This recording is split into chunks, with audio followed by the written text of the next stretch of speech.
What's up guys, Houndish here, and today we're jumping in with just a little bit of Destiny 2 news, but even more content stuff to round up in this video. So we've got a few minor updates from Bungie. It looks like we'll be getting a January hotfix to sort out some of the Season of Dawn issues. Bungie also acknowledge and respond to some little bits of feedback about the new Iron Banner quest, some of the endgame elements, especially with seasonal stuff like XP, and there are a few sandbox things there as well, but otherwise we're going to talk about some upcoming quests, some pretty interesting stuff about some of the new exotic quests in January, we'll round up some cool rewards, and we'll talk about some pretty neat Crimson Days stuff coming up, as well as a few other things relevant over the holiday season. So guys, as always, if you enjoyed the video, a rating below really helps me out. But now let's get into it.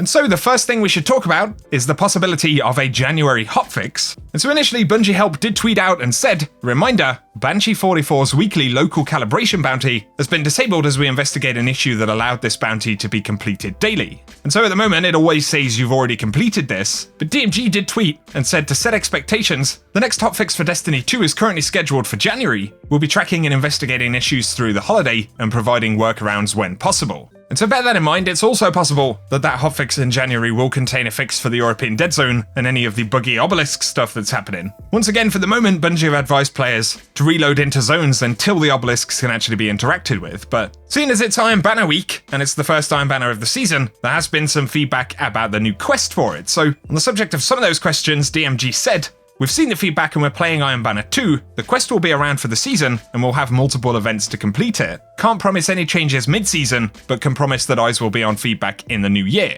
Cosmo also pointed out that they're especially taking note of the feedback around the rocket launcher quest step not being particularly fun. And so if you do have any feedback about that Iron Banner quest, be sure to give us your thoughts in the comment section. And importantly, give that feedback to Bungie on the appropriate channels. But separately, DMG did point out that they're still taking note of PvP and sandbox balance, talking internally and taking feedback from the community. And obviously with a lot of conversation about trials at the moment and the potential of that returning in the future, it does seem entirely possible that a more PvP focused season of content is on the way, but also Bungie devs have had a lot of feedback about XP. So DMG said we're seeing that as well. We've got 2+ months left in the season for you to max out your season pass and complete the seasonal content, but we will indeed pass along the feedback on bounties, activities, and more. I'd be curious to hear your thoughts on the situation with XP in the game and the kind of focus around earning XP, I suppose, which is a big part of it. Completing bounties, farming XP, and how much we need to do of that, especially with the season pass and the artifact really being a big part of the endgame at the moment, obviously does trigger conversation, and players who are playing a lot of Destiny are going to get those done relatively easily, but then others maybe have less time and find themselves specifically farming bounties to catch up. So I guess there are differences of opinion around how much XP should be needed, but also how we earn XP and the kind of seasonal model inside of the endgame. So I'd be curious to hear what you guys think, but I do definitely agree that infinitely farming bounties can feel a little bit repetitive after a certain point in time. So as always, give us any of your thoughts on the seasonal content and the stuff in the game. But as we wait for more updates and news from Bungie in the new year, of course some of the upcoming content is focused around exotic quests, and we do have a few new details to talk about which are pretty interesting. So the Bastion quest is visible in the database if you check out LightGG. It's a really awesome database website, I'll link it below. And initially it does say that we'll need to speak to Saint 14, however at the same time in the description of that second step, it mentions a chronometric core, which we've recovered from the Corridors of Time. So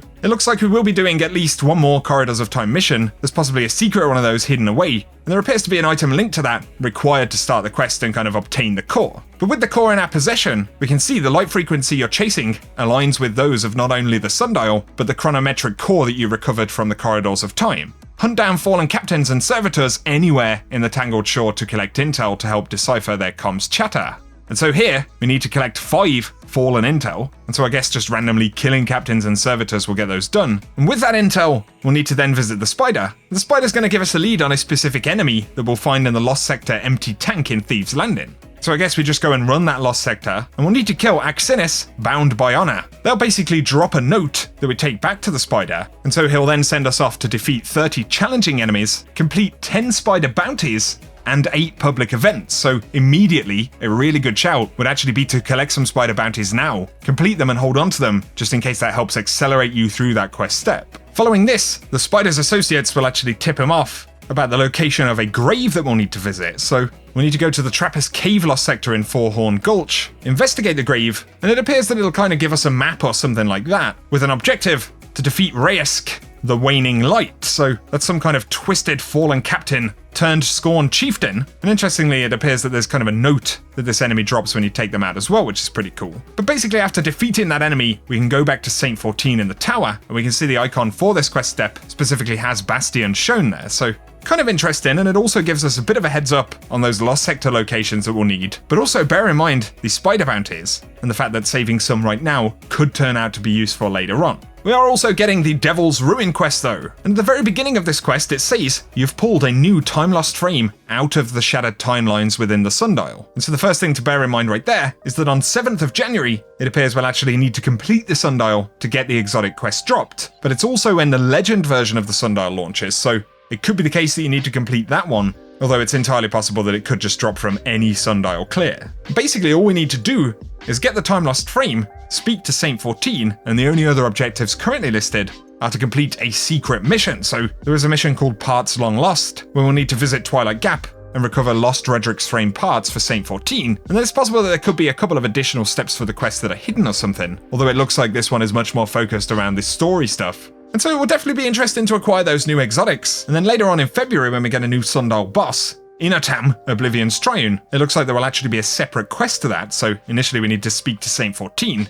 He'll send us off into the sundial, and then possibly we'll be able to upgrade the obelisk in the tower in some other way, but it's not entirely clear what the reward for that will actually be. It's definitely an interesting one because exotic quests, of course, are some of the most popular content in the game. It's always an interesting day when you get a new quest and a new weapon. And so at least we are closing in on January when we start getting those quests dropped. On the subject of other future content and potential stuff further down the road, or maybe just lost secrets in development, Jinso did tweet out some pretty interesting images with 9 logos on, so there's a gallery with all of them that you can check out online. But obviously there are quite a few different updated UI icons for Trials of the Nine type things. It's also worth remembering that we did get Gambit and the Season of the Drifter focused content with Reckoning, and these could have been items that were potentially going to be used for that at some point. But it definitely further suggests a possibility of Bungie doing more stuff with that in the future. Interestingly, there are also some icons that are potentially for mods or bounties right there. Those are for Leviathan. There is a red Engram, not entirely sure what that's about, but another very curious thing, especially considering we saw Trials ornaments actually shown off before Bungie released Armor 2.0 into the game, is that Jinso also shared ornament icons that actually show the original Trials of the Nine gear, or at least the UI for that stuff updated and potentially ready for Armor 2.0 ornaments. So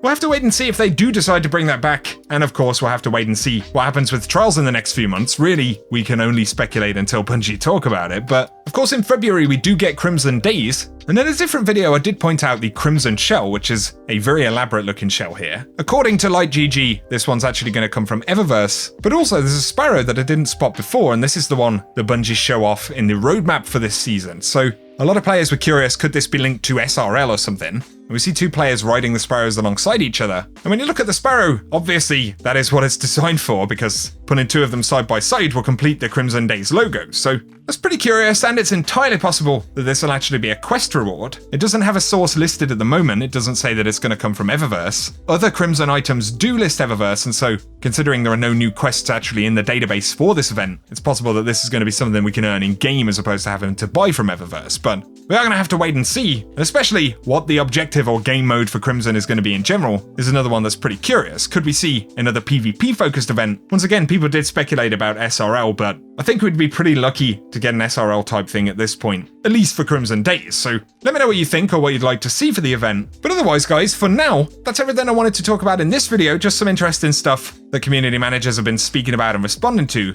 Of course, we're going to get that January hotfix, so I'd imagine quite a few of the issues at least will be updated and worked on by then. And considering we are getting pretty close to New Year, I do also have to say a massive thank you to all of you guys for all of the massive support that you've shown here. Of course, for the duration of my time on YouTube, it's been absolutely amazing. But 2018, it was one of those really good years for me, and 2019 absolutely continued that. And of course, I have you guys to thank as always. So thank you for sticking around. Of course, we'll see where Destiny moves over the next few months and into year 4. That's definitely going to be interesting. And once again, whatever you guys have been up to, whether you're celebrating the holiday season or whatever, I hope you've had an awesome time and had some time to rest. And of course, I wish you all the best of luck in 2020. And so here is to another positive year, but I will be catching you hopefully a couple of times before the end of the year. We do have Reset on Tuesday, so at the very least, I'll have that one uploaded. But guys, thanks as always for tuning in. If you've enjoyed the video, a rating really helps me out. If you're new around here, be sure to get subscribed so I can keep you up to date with the game. As always, your thoughts and comments are super appreciated down below. But otherwise, thank you for tuning in, and I hope you guys have an awesome day.